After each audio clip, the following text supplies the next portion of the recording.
You good? Yeah. Everyone set? Good. All right. Thank you, everybody, for covering it, covering the story today. My district stretches from San Antonio to El Paso. I have 60% of El Paso County, 823 miles of the southern border, 4 different Border Patrol sectors to include a large portion of the El Paso Border Patrol sector. Yesterday, I was in Eagle Pass.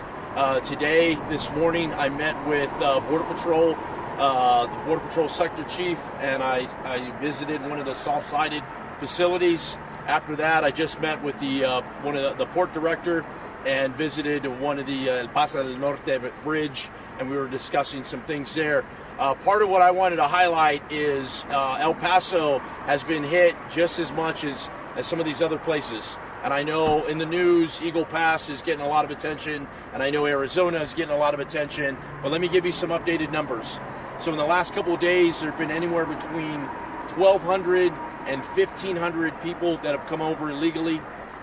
In detention right now is over 4,500 people at that soft-sided facility where I was at earlier today. That has a capacity of 2,500. And so we're already nearly double of that here in El Paso.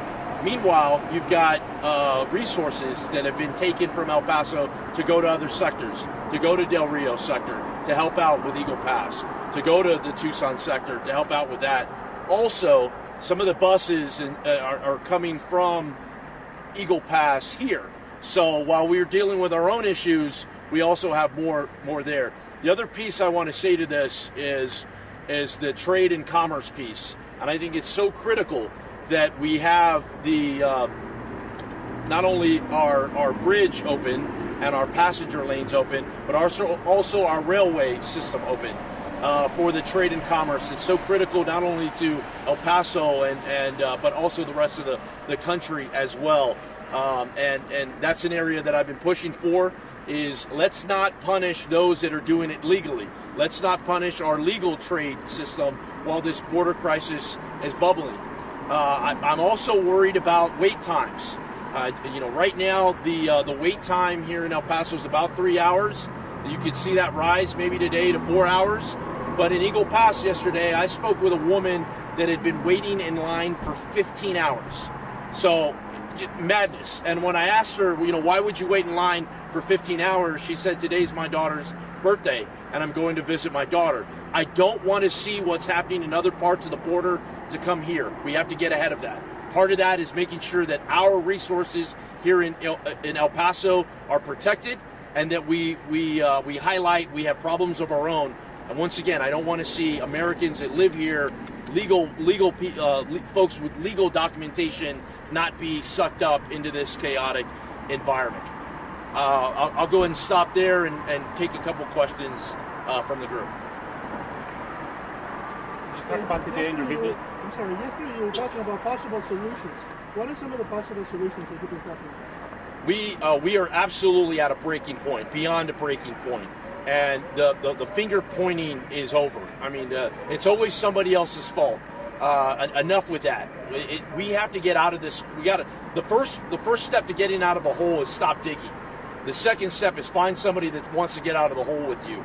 And so some of the solutions are we have to surge immigration judges to the border. We have to get asylum cases heard in days, not years. If somebody does not qualify for asylum, which right now 9 out of 10 people will not qualify for asylum, most people coming over are coming over for economic purposes. They should be sent back to their country of origin, not sent all over different parts of the country. Those are some real solutions that other administrations have used. The Trump administration used that. The Obama administration used that. The Bush administration used that. The Clinton administration used that. And it's time for the Biden administration to use that. The other piece I'd say too is, there's a lot. It's cold. I mean, it's cold for me. It's starting to get cold. People are sleeping out in the streets. El Paso is a very warm and peaceful community that is that wants to help others. But what about us? I mean, what about, we don't want to be waiting in line for hours on end. We don't feel safe. I'm driving around this morning, a lot of people loitering. When I was in the processing center earlier today, the Border Patrol Sector Chief mentioned there's an increase in criminal gangs from Venezuela. That they're seeing more aggressive nature in there. What I'm getting at is not everybody coming over is here, seeking, is a woman and child, fleeing persecution. At the same time, not everyone coming over is a terrorist. The truth is somewhere in the middle there, but we deserve to feel safe in our own communities. We have to know who these people are, and if they do not qualify for asylum, you send them back to your country of origin. You mentioned earlier, it doesn't matter how we got here, we're willing to work with whoever to fix the problem. Can you talk about that? Yes. Right now, there's a lot of discussions on a border negotiation package happening in Congress. I've been at the center of that. Just yesterday, I was speaking with one of the senators that's been working on that, constantly talking about, I want solutions, real solutions. It can't just be window dressing. It has to be something that identifies the problem and tackles it. Raising credible fear standards makes a lot of sense to a lot of people. I think that's already done in the framework in many cases. But the other piece of it too is the parole, is essentially letting people go. We cannot let people go into our community that we don't know who they are and that are ultimately not going to qualify for asylum.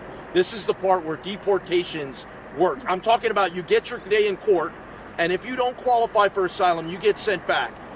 Because right now we're going to have many issues coming down. Once again, not everyone coming over are good actors, and I worry about our local community. El Paso is known for one of the safest cities in America. I do not want that to change.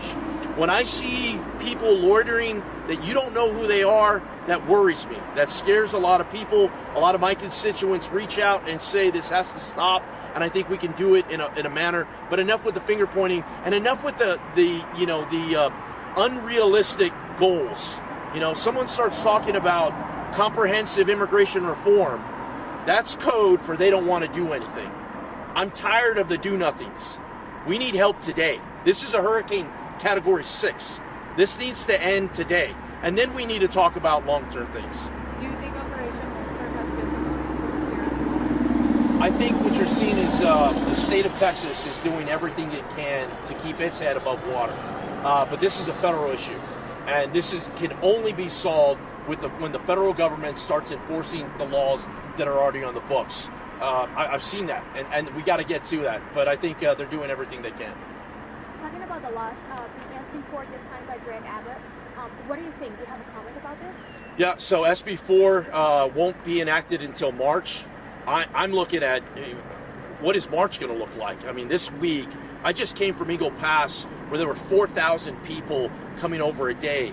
I mean, those numbers are astronomical, where there were 10,000 people in apprehension. So I'm going, what is Christmas going to look like? I know a lot of people are talking about March, but what is Christmas going to look like? What is New Year's going to look like? And I don't want that chaos at other parts to come to El Paso. That's one. The other part of it too is I think you're going to see a lot of back and forth on this as we lead up to SB 4, how to implement it. What I want to see is the federal government step up and have a solution to this, a real solution that includes increasing judges, immigration judges, fast tracking, they're called rocket dockets, increasing the time in which you get your case heard, and then deportations. Deportations work. If somebody doesn't qualify for asylum, they need to be deported. It's absolutely a federal issue, though, and only the federal government can solve. I'm going to end with this.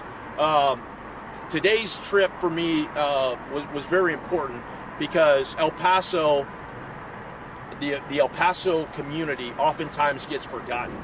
Everyone's talking about Arizona. Everyone's talking about other parts of Texas. What about us?